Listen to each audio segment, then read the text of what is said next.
Bom dia a todos, queridos e queridas, companheiros e companheiras de jornada, rumo à luz, rumo à ascensão espiritual e planetária. Tudo bem com vocês, meus queridos? Então, hoje é terça-feira, dia 11 de julho de 2023, e nós vamos juntos dar continuidade ao nosso trabalho de jornada de cura da criança interior através dos ensinamentos de um curso em milagres. Começamos aqui o nosso vídeo, como de costume, com a leitura e os comentários da nossa lição do dia. Estamos na lição 192, que declara: tenho uma função que Deus quer que eu cumpra. Tenho uma função que Deus quer que eu cumpra. Então, se nós pensarmos bem, que função na nossa vida pode ser mais importante do que essa, né? É a vontade santa do teu Pai que tu o completes, e que o teu ser seja o seu Filho sagrado, para sempre puro como ele, criado do amor e no amor preservado, estendendo o amor e criando em seu nome, para sempre um com Deus e com o teu ser. Mas o que pode tal função significar em um mundo de inveja, ódio e ataque? Portanto, tens uma função no mundo nos próprios termos do mundo, pois quem pode compreender uma linguagem muito além do seu simples entendimento? O perdão representa a tua função aqui. Ele não é a criação de Deus, pois é o meio pelo qual é desfeita a inverdade. E quem perdoaria o céu? No entanto, na terra precisas de meios para abandonar as ilusões. A criação apenas espera que reconheças o teu retorno, não que ele se complete. A criação não pode sequer ser concebida no mundo. Aqui ela não tem significado. O perdão é a sua forma mais próxima da terra, tá? Então a gente lembra de tudo que nós temos visto, inclusive nas lives do livro texto, né? Que tudo que acontece no céu é muito grande para caber na terra, certo? Então, o que cabe na terra, o que cabe na terceira dimensão são as projeções daquilo que verdadeiramente está ocorrendo no céu. Pois tendo nascido no céu, ela não tem forma, a criação. Ainda assim, Deus criou aquele que tem o poder de traduzir em forma o que é totalmente sem forma. O que ele faz são sonhos, mas de um tipo tão próximo do despertar que a luz do dia já brilha sobre eles. E olhos que já estão se abrindo contemplam as cenas felizes que as suas oferendas contêm.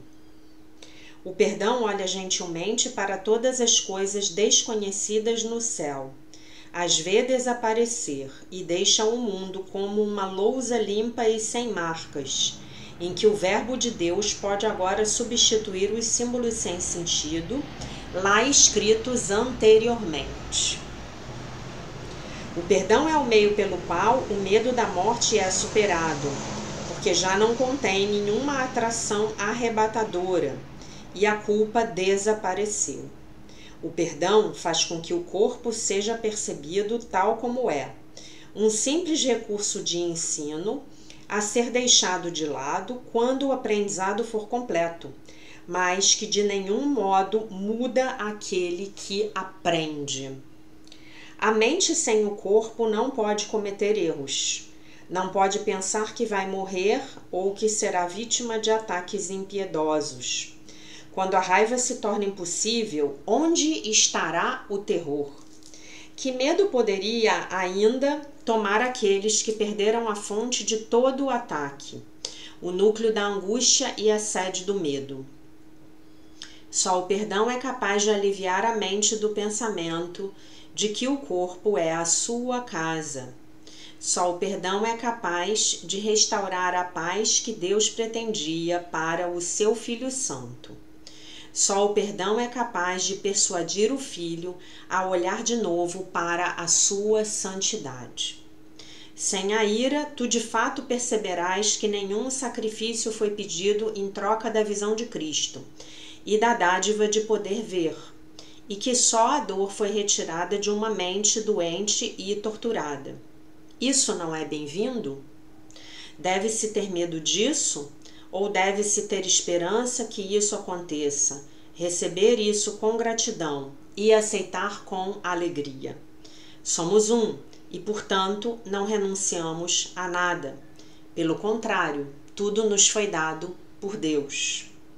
Entretanto, precisamos do perdão para percebermos que isso é assim. Sem a sua luz suave, tateamos no escuro, usando a razão apenas para justificar a nossa raiva e o nosso ataque. A nossa compreensão é tão limitada que o que pensamos compreender não passa de uma confusão nascida do erro. Estamos perdidos em névoas de sonhos transitórios e de pensamentos amedrontadores, com os olhos bem fechados contra a luz e as nossas mentes ocupadas em idolatrar o que não existe, né? Então, do que ele está falando aqui? Ele está falando que os olhos do corpo não veem o que é real, de forma alguma, né? Nós estamos presos nesse holograma, idolatrando o que não existe, né? A única maneira de nós podermos sair desse holograma, ou num primeiro momento estarmos nesse holograma sem sofrimento, é através do perdão, ok? Quem pode nascer de novo em Cristo, quer dizer, quem pode nascer novamente na consciência crística, senão aquele que perdoou a todos que vê, todos aqueles em quem pensa ou imagina. Quem pode ser libertado enquanto estiver aprisionando alguém? Essa é forte, né? O carcereiro não é livre, pois está preso junto com o seu prisioneiro. Então, esse é um dos conceitos mais, digamos, importantes que Jesus nos traz em Um Curso em Milagres sobre o perdão. Enquanto eu não perdoo o outro, eu não posso ser livre. Eu sou o carcereiro que precisa passar o dia inteiro dentro da prisão, vigiando o meu prisioneiro para que o meu prisioneiro não saia. E quem é o meu prisioneiro? O meu prisioneiro é aquele a quem eu não consigo perdoar, né? Aqui na nossa jornada da cura da criança interior, nós estamos falando eminentemente dos nossos pais e das nossas dores com relação aos nossos pais, que muitas vezes podem estar tão aprisionadas no nosso inconsciente, tão lá no fundo, tão lá no fundo, tão lá no fundo, que nós só conseguimos repetir que tivemos uma infância maravilhosa e que nossos pais foram maravilhosos, né? Minimamente, vamos supor que nós realmente tenhamos tido uma infância maravilhosa com pais maravilhosos.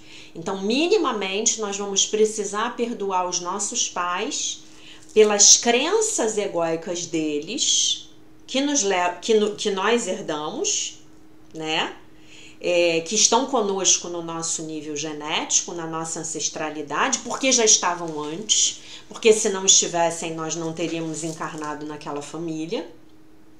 Então, minimamente, nós vamos ter que perdoá-los pelas crenças que eles nos transmitiram e que não servem mais para trazer felicidade para as nossas vidas. Ele precisa garantir que o outro não escape. O carcereiro não é livre, pois está preso junto com o seu prisioneiro. Ele precisa garantir que o outro não escape e assim passa o seu tempo vigiando-o.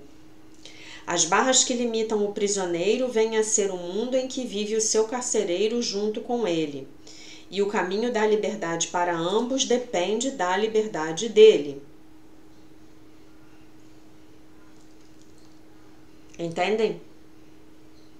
Então, enquanto eu não perdoo o outro, eu continuo sendo o carcereiro, a carcereira do outro. Então, eu estou aprisionado, aprisionada. Eu não consigo ir adiante, eu não vou adiante. Não tem como. Portanto, não mantenhas ninguém prisioneiro. Libera-os em vez de prendê-los, pois assim tu és libertado. O caminho é simples. Cada vez que sentires uma punhalada de raiva, reconhece que seguras uma espada sobre a tua própria cabeça. Essa ideia é a ilustração do desenho do vídeo do livro A Year of Forgiveness, que nós lemos nos vídeos de 2021. Então, se você ainda não tiver assistido, vá lá e assista, tá? E ela cairá ou será desviada, segundo a tua escolha de ser condenado ou livre. Assim, todo aquele que parece te tentar a sentir raiva representa o teu salvador da prisão da morte, e por isso tu lhe deves gratidão e não dor. Então, por que o outro é o meu salvador e por que eu devo gratidão ao outro e não dor, né? Porque o outro me mostra o meu conteúdo mental equivocado. O outro me mostra o meu conteúdo mental egóico. E então o que acontece?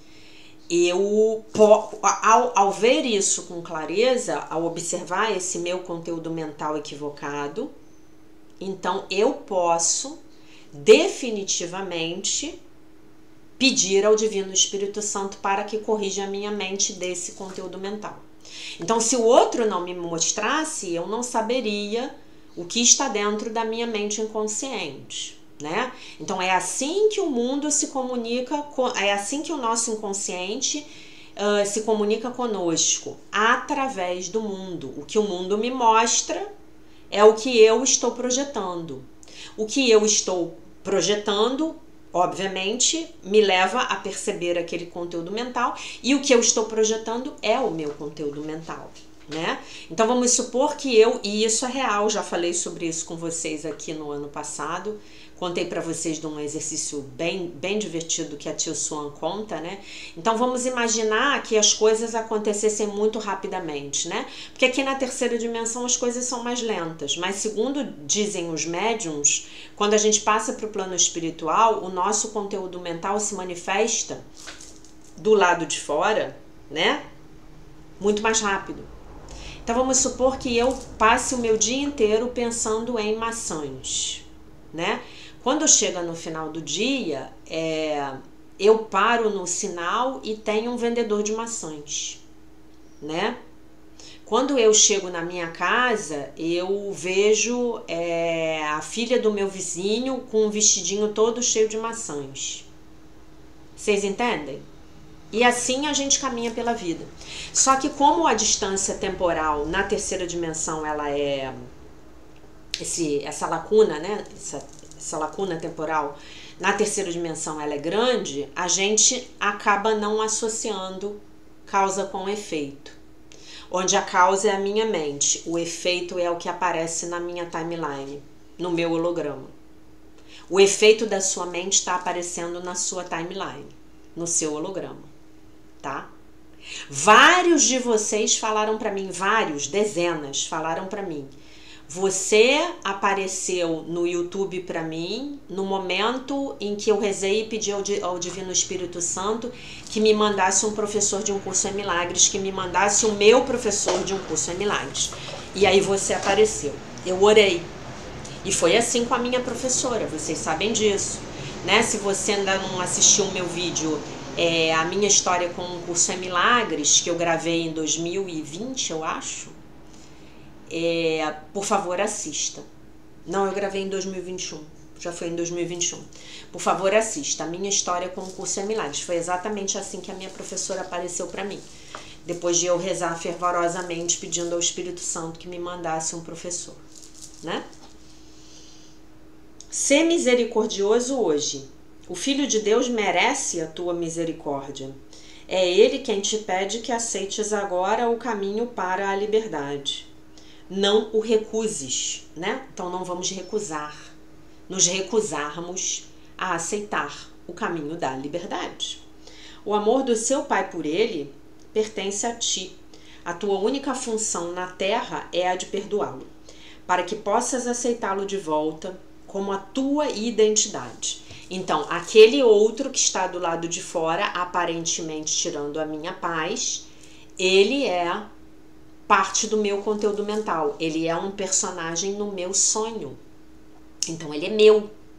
Tudo que tem na minha vida é meu, né? E Freud, lá em 1923, se eu não estou enganada, quando ele escreveu A Interpretação dos Sonhos, uma das bíblias da psicanálise, ele sacou isso. Ele falou, todos os personagens no sonho são a pessoa. Estão falando da pessoa. Estão falando da tentativa de elaboração da pessoa que está sonhando, do sonhador, com aquelas coisas, a elaboração daquelas coisas que chegam na vida dela. Eu tenho cada sonho, gente, que assim, eu digo pra vocês que Freud, se eu tivesse nascido na época dele e tivesse esses sonhos que eu tenho, Freud ia adorar que eu fosse um estudo de caso dele, porque eu tenho sonhos assim psicanalíticos em nível master, entenderam?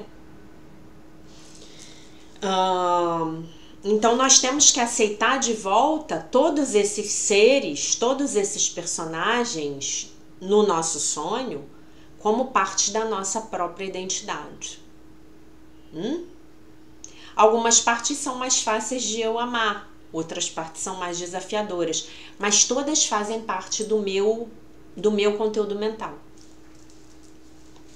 Ele é como Deus o criou e tu és o que ele é.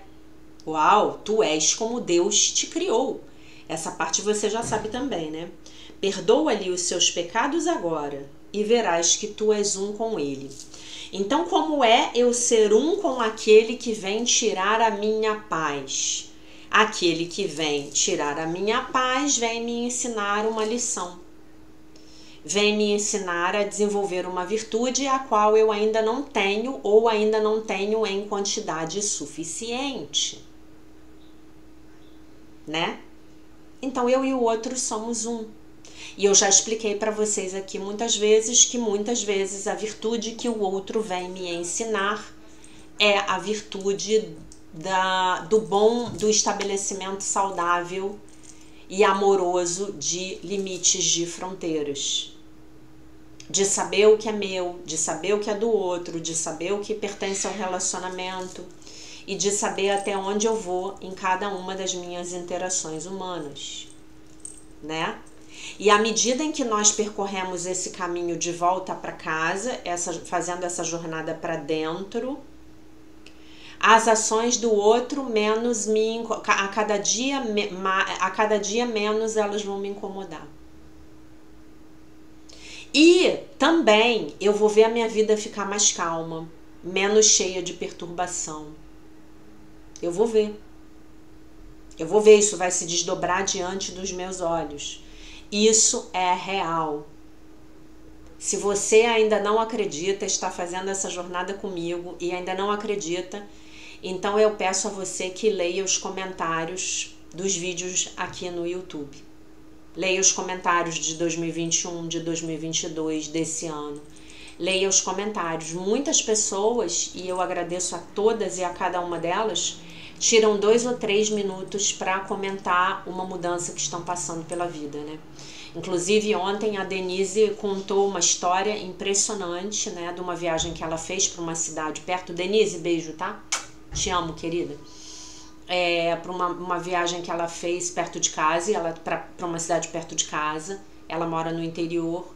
E ela pediu proteção para o Divino Espírito Santo e aconteceu um acidente com ela na estrada, um incidente, né, melhor dizendo, e ela se sentiu completamente, divinamente protegida, né?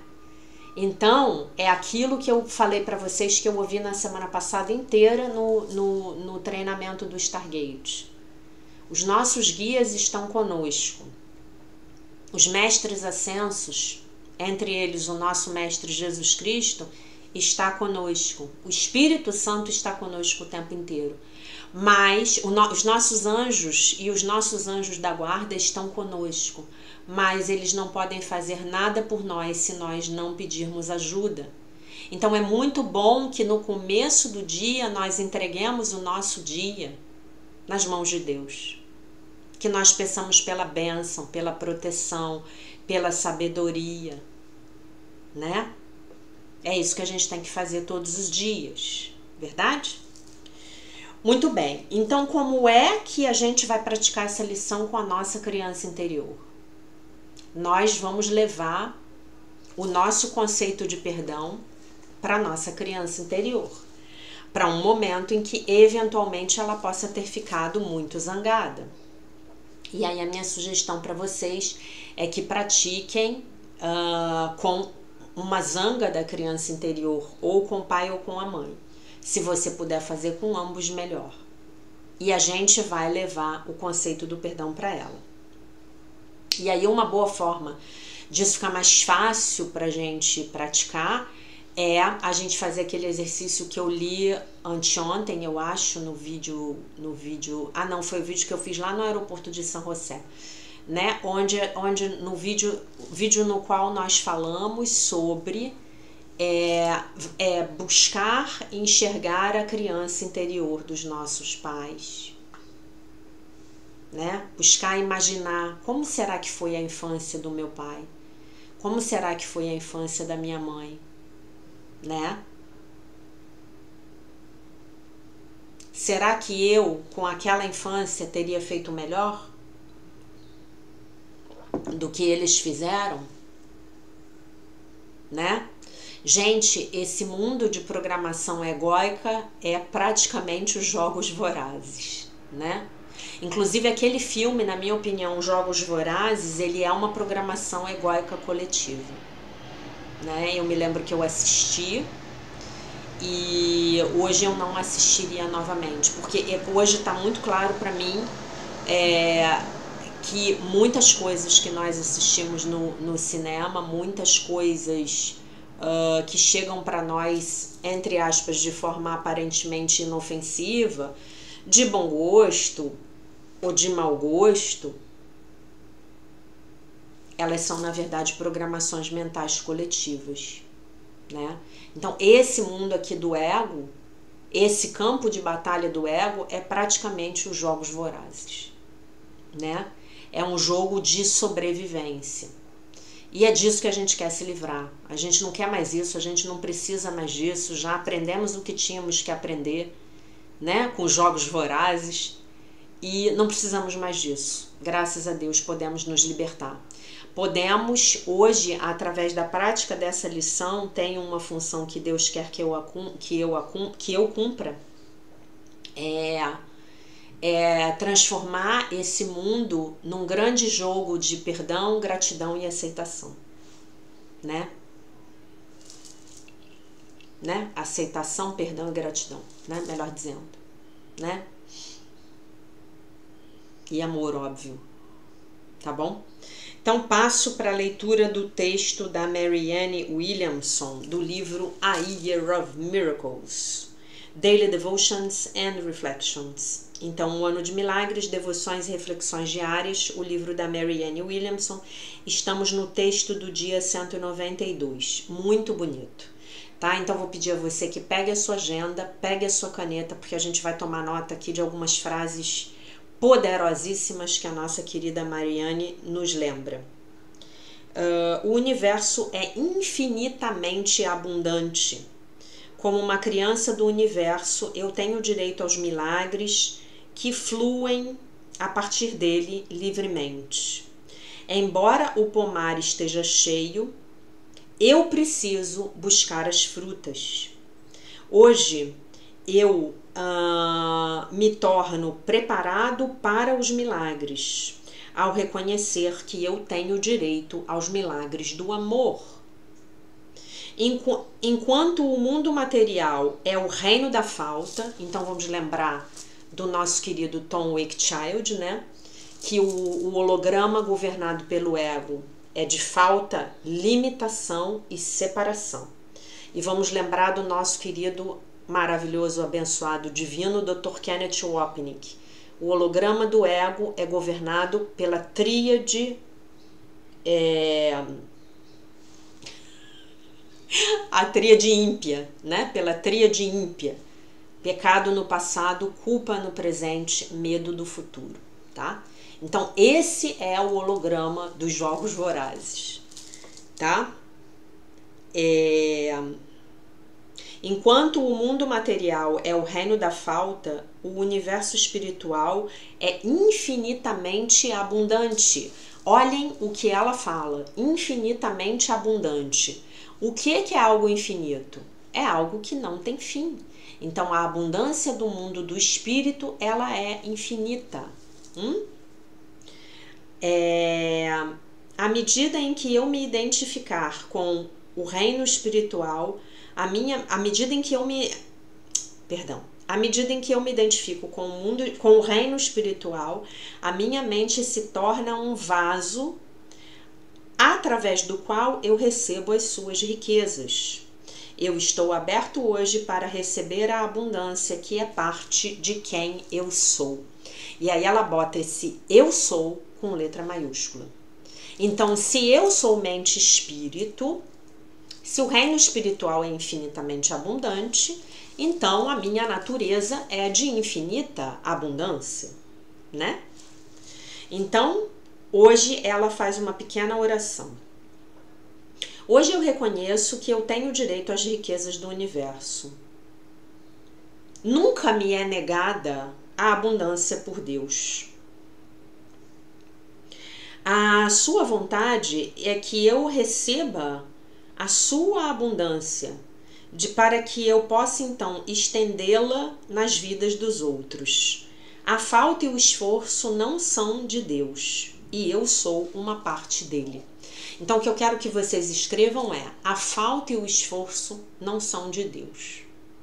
A falta não é de Deus, o esforço não é de Deus, o sacrifício não é de Deus,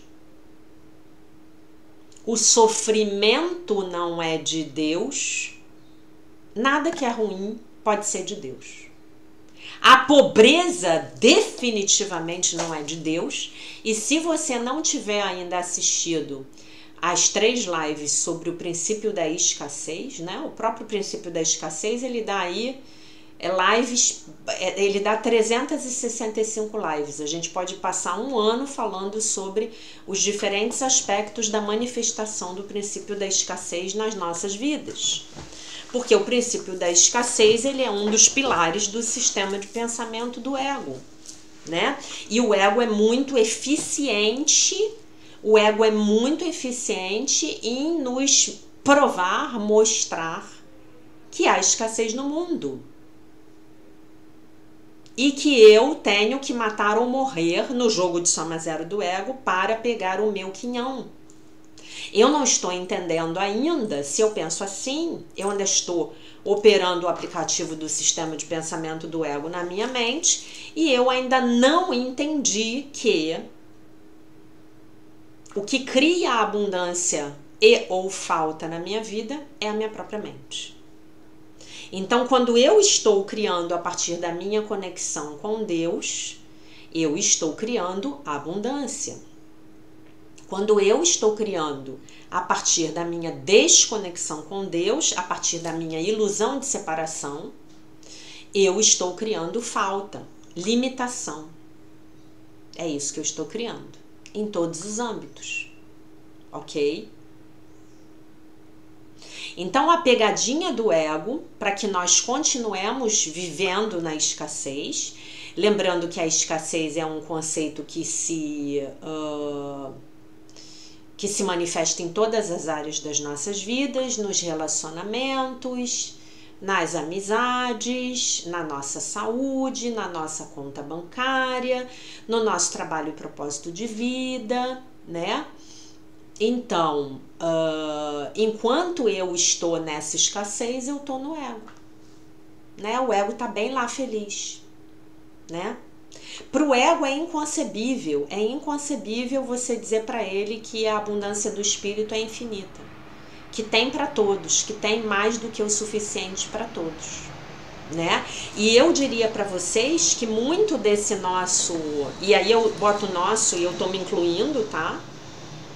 muito desse nosso desespero consumista, muito do nosso consumismo vem da gente tá conectado ainda com o princípio da escassez, né?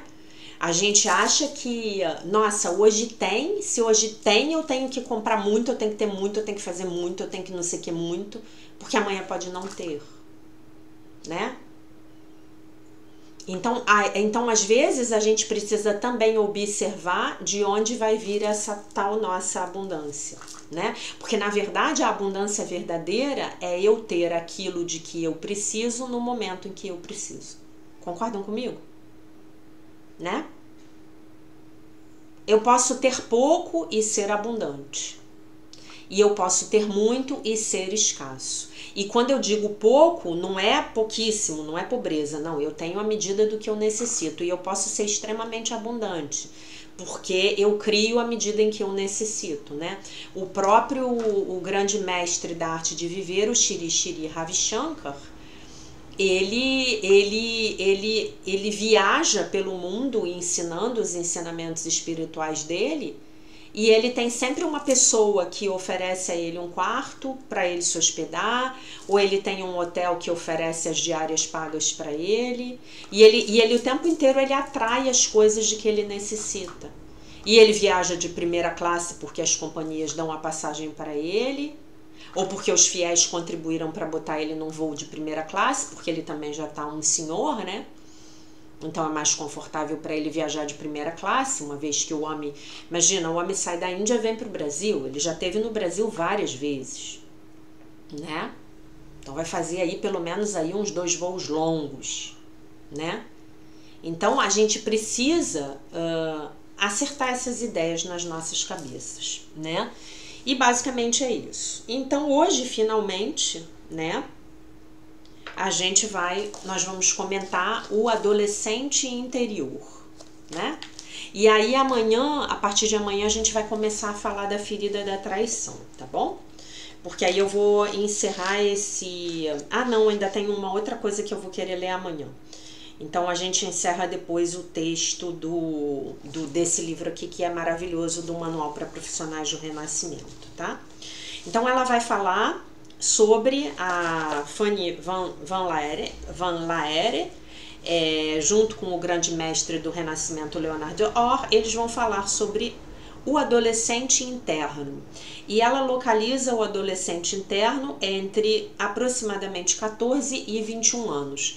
Eu gosto dessa localização, tá? Ela é bem diferente da do John Bradshaw, mas eu gosto, porque a gente nossa senhora, nossa adolescência está se estendendo, né? E eu diria para vocês que talvez hoje, na sociedade em que a gente vive, até os 28 anos, que é quando se completa o primeiro retorno de Saturno no mapa astral, Saturno volta para o exato ponto onde ele estava no dia em que nós nascemos, por volta de 28 anos, entre 26 e 30 anos, né? Eu diria para vocês que aí é que é o final da adolescência mesmo, né? Então, hoje em dia, a gente vê que muitas pessoas se casam por volta dessa idade, né? Saem de casa, né? Então, ela diz assim: essa se trata de uma etapa de amadurecimento social. O êxito do seu desenvolvimento depende em grande medida da integração das fases anteriores. A maturidade fisiológica de aproximadamente os 0 aos 7 anos, a maturidade mental de aproximadamente os 7 aos 14 anos. Então vamos nos lembrar que entre 0 e 7 anos nós estamos amadurecendo no físico, no corpo físico, e estamos sob a esfera da influência das nossas mães, da mente das nossas mães, da energia feminina. E dos 7 aos 14 anos nós estamos amadurecendo na mente e estamos sob a esfera de influência da mente dos nossos pais, da energia masculina, da energia yang, tá? E isso não vai variar em função da criança ter um sexo ou outro, não vai variar, tá? Dos 11 aos 14 anos nós temos a pré-adolescência, na qual ocorre o segundo estirão de crescimento, que corresponde ao desenvolvimento da força de vontade e a preparação para o estabelecimento de uma identidade consciente, que terá lugar durante a adolescência. O adolescente está buscando o seu papel no mundo. Ele precisa sentir que a sua vida tem um propósito e precisa construir ferramentas sãs para o desenvolvimento da sua identidade, sua sexualidade e sua independência. Todos os traumas passados interferirão na construção desse novo sentido de identidade e podem levar a pessoa a desenvolver uma personalidade extremamente introvertida, a se identificar excessivamente com um grupo, a se converter num rebelde ou ser autodestrutiva. Então é justamente nessa fase onde nós estamos mais suscetíveis às opiniões que o grupo tem ao nosso respeito. E é aí que muitos adolescentes se encaminham para o uso de drogas. Porque se ele não usar, o grupo deprecia ele, despreza ele, né? E aqui a gente está falando do uso de drogas, mas existe uma série de práticas aí, né? Que eu não vou entrar em detalhes, mas às quais o adolescente vai ser submetido, né? E isso é muito triste. Porque na adolescência a gente não tem a nossa cabeça formada, né? Isso é muito triste. Então, quando nós estamos emocionalmente distantes dos nossos pais, e isso é muito comum, muito frequente, a força gravitacional que o grupo tem sobre nós é muito intensa, né?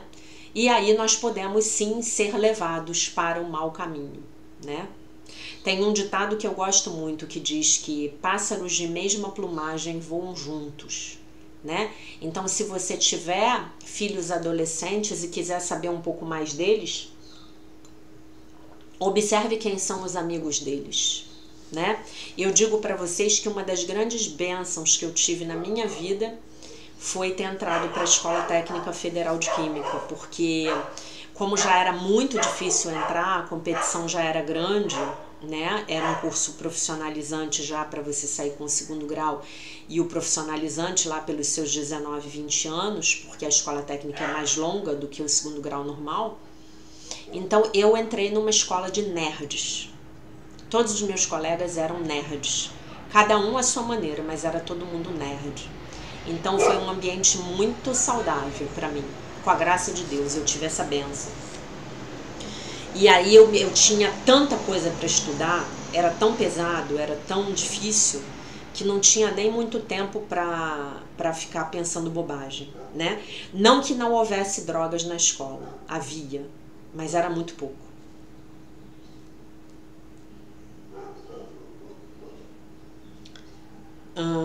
Durante essa fase, o adolescente também alcança a sua maturidade sexual e tira conclusões sobre ela. Dos 16 aos 18 anos, o adolescente costuma fazer perguntas profundas sobre a vida e precisa de conhecimentos e de guias espirituais. Curar o adolescente interno é uma forma de encontrar de novo esperança e inspiração na vida, assim como um profundo sentido de espiritualidade, pois o adolescente interno sente que tem toda a vida adiante e crê que qualquer coisa é possível. Sustenta as vibrações de esperança e paixão pela vida, as aventuras e as criações de todos os tipos. A parte sã feminina da adolescente mulher desfruta da autoexpressão, da natureza e da criatividade. E a parte sã masculina do adolescente... ele está falando aqui do adolescente e da adolescente, tá? Dos dois. E a parte sã masculina do adolescente desfruta das aventuras físicas e do esporte, né? Então, assim, na minha opinião, uma das melhores maneiras de garantir a sanidade mental do seu adolescente é botar ele para fazer atividade física. Exemplos de afirmações para o adolescente interno. Aí vocês podem tomar nota. Tu, fulaninho, pode ser responsável pelas tuas necessidades, sentimentos e comportamentos, e mesmo assim pedir apoio. Me encanta quando tu, desenvolve as atividades que você gosta. Você tem um papel importante para cumprir no mundo. Está certo que você explore o seu corpo. Você pode reconhecer a diferença entre os sentimentos reais e a atração sexual. Eu te apoio para que você descubra o seu propósito de vida e busque as suas metas com paixão. Você pode defender a sua opinião e, ao mesmo tempo, respeitar a opinião dos demais.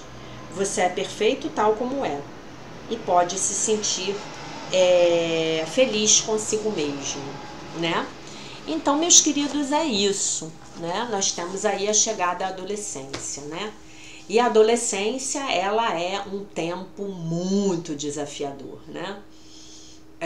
Os hormônios estão chegando, né? As meninas menstruam pela primeira vez, os meninos começam a se interessar sexualmente, pelo sexo oposto ou pelo mesmo sexo, enfim, né? E nós nos sentimos, na maioria das vezes, bastante feios, bastante esquisitos, bastante inadequados, né? O adolescente, o John Bradshaw, ele vai falar muito disso, né? Ele vai falar muito disso. Ele se sente muito... Ele é muito autoconsciente, né?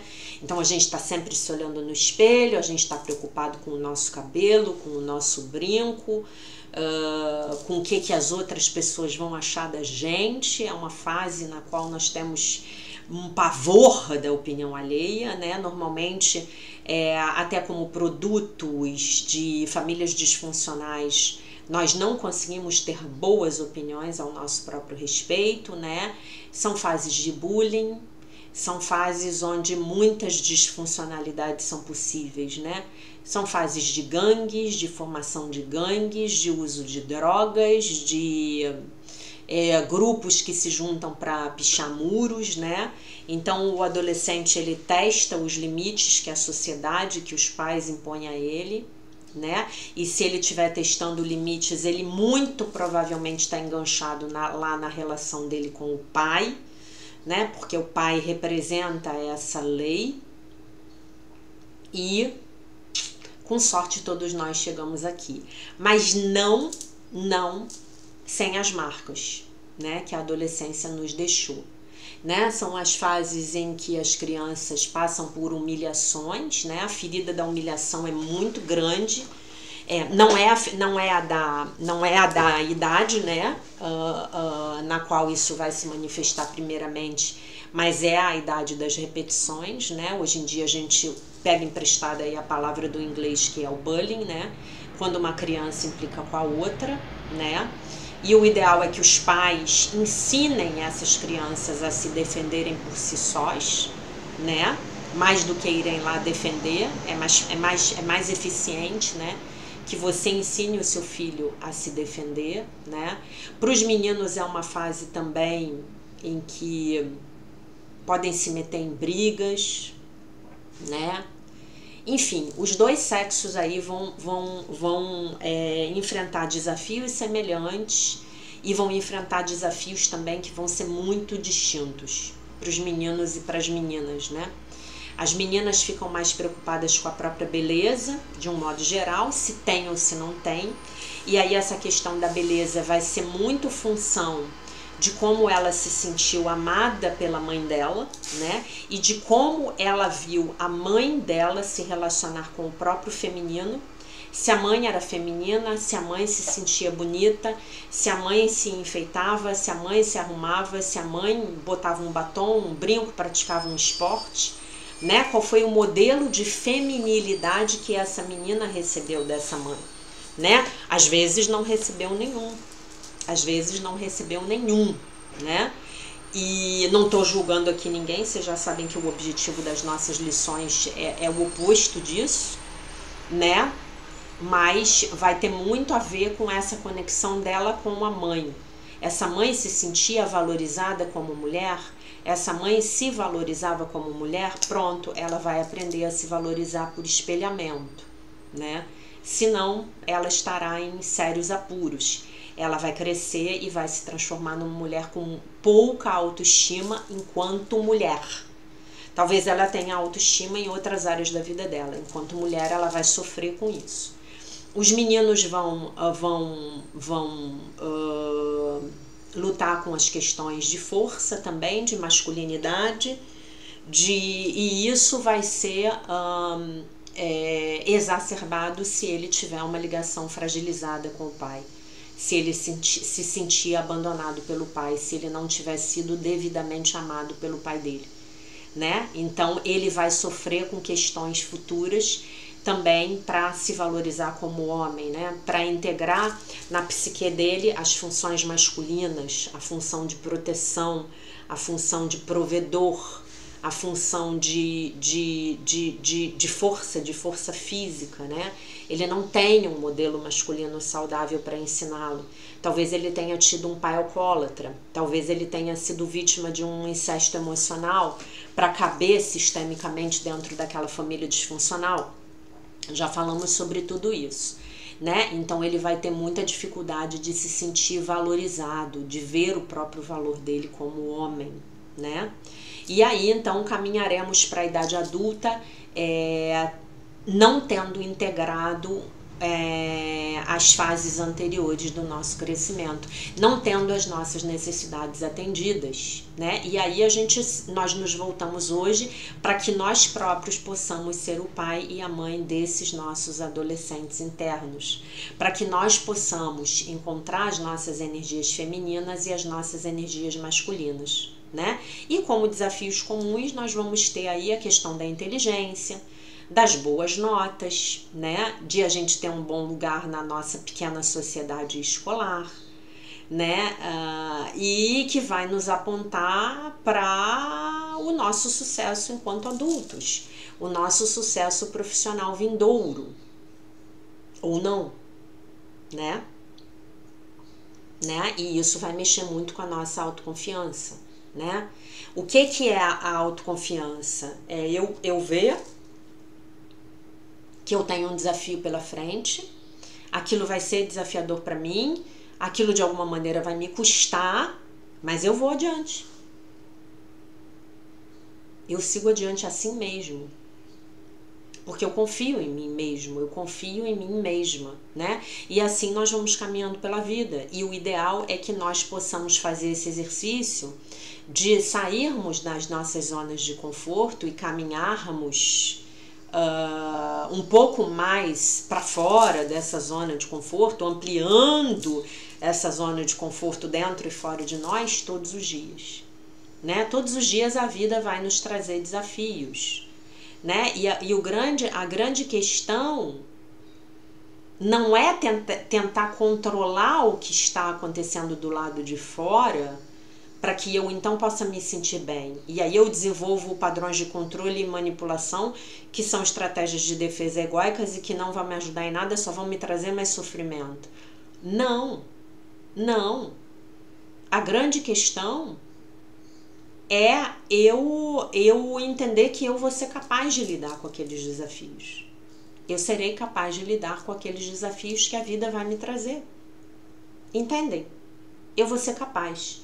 Eu não sei como, mas como diz um amigo meu, um grande amigo meu, dá o teu jeito. Eu vou dar o meu jeito.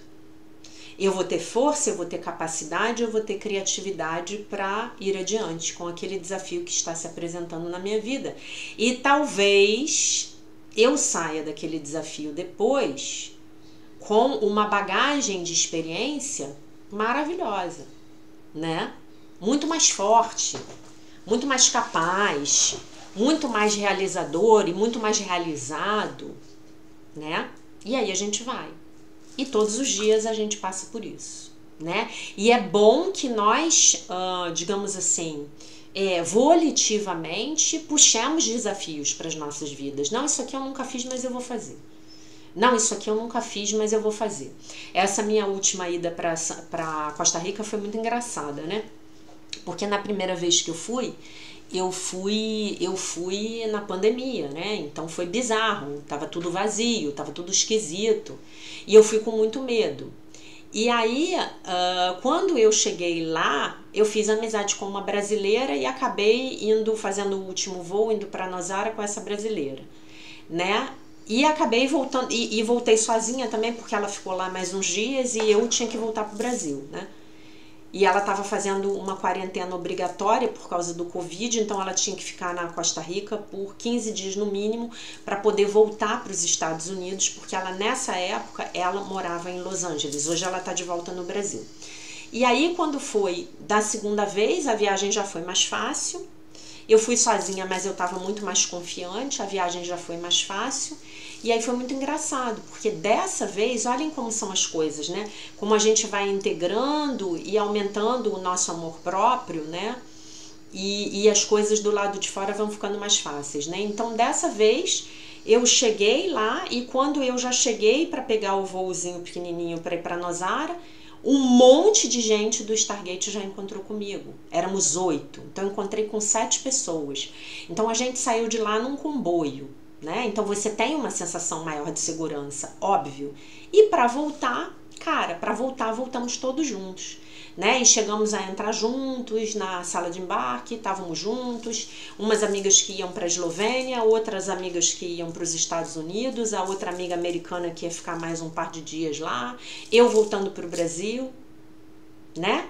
Então, foi muito curioso essa volta, ela foi muito curiosa, né? Meu Deus, apareceu esse negócio aqui na minha frente. Essa volta, ela foi muito curiosa, porque, inclusive, nós comentamos, nós voltamos 5 mulheres juntas, né? 2 americanas, eu e 2 eslovenas.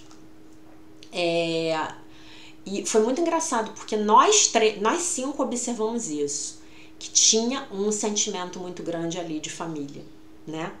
Que é o que eles falam com a gente o tempo todo, né, no Stargate, que eles estão tentando trazer pra gente a lembrança de que nós somos uma grande família global, né? E isso está ficando mais forte a cada encontro, né? Muito forte mesmo. Bom, meus amores, amanhã a gente continua falando um pouco desse tema do adolescente interno, talvez. E aí a gente vai em algum momento aí começar a falar dessa ferida da traição e vamos nos voltar novamente para aquele livro da Lise Bourbeau, tá? E então, se vocês ainda não tiverem lido o capítulo da ferida da traição, eu peço a vocês que leiam, porque a gente vai começar a trabalhar esse assunto que também é bem capcioso. Tá bom, meus amores? Então, essa era a mensagem para o dia de hoje. Deixo vocês com a paz de nosso Senhor Jesus Cristo, com um beijo imenso. E se Deus quiser, nós nos vemos novamente amanhã.